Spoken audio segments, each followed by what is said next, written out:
Bonjour. Aujourd'hui s'accomplit ce passage de l'Écriture que vous venez d'entendre. Aujourd'hui s'accomplit ce passage de l'Écriture que vous venez d'entendre. Ce sont les mots de Jésus relatés par l'Évangile selon saint Luc au chapitre 1. Il nous invite à une réflexion sur le temps, et particulièrement sur le temps que l'on nomme le présent.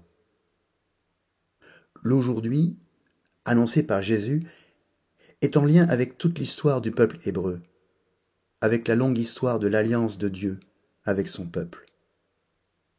Les prophètes, dans l'histoire d'Israël, n'ont eu de cesse de dénoncer les erreurs du peuple, mais également d'annoncer la venue d'un monde nouveau, d'une libération du peuple tout entier.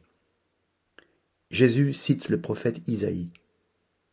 Il lit en public le prophète Isaïe. Et le moi du prophète, par l'intermédiaire de la parole proclamée, devient le moi de Jésus. On peut dire que par sa lecture, Jésus endosse toute la longue histoire du peuple d'Israël. L'aujourd'hui qu'il annonce est bien l'avènement du salut en sa personne. Ce présent-là contient une rupture fondamentale dans le temps historique de l'humanité. Dieu se révèle. Il se laisse appréhender à un certain moment de l'histoire des hommes. Le verbe « s'accomplir » est riche de sens.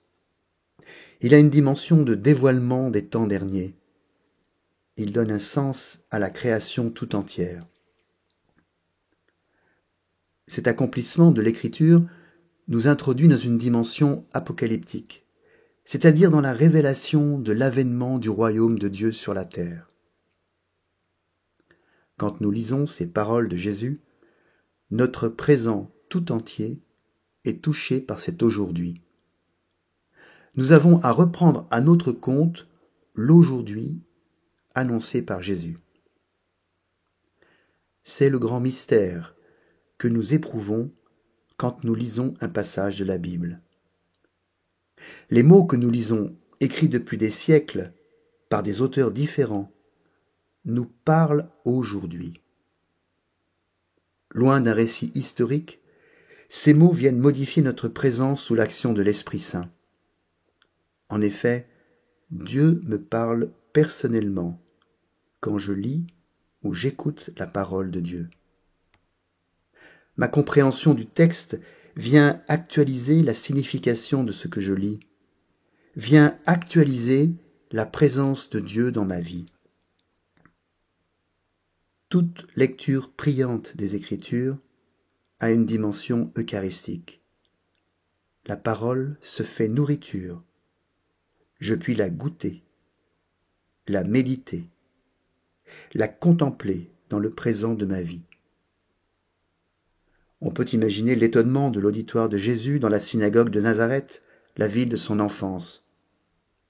C'est un peu la même chose pour nous. La révélation de la messianité de Jésus change tout dans ma vie. Elle emporte mon passé, mes craintes, mes hésitations. Elle est déjà une part de vie éternelle qui fait irruption dans l'aujourd'hui. Cherchez, vous trouverez. Frappez, on vous ouvrira. Bon dimanche.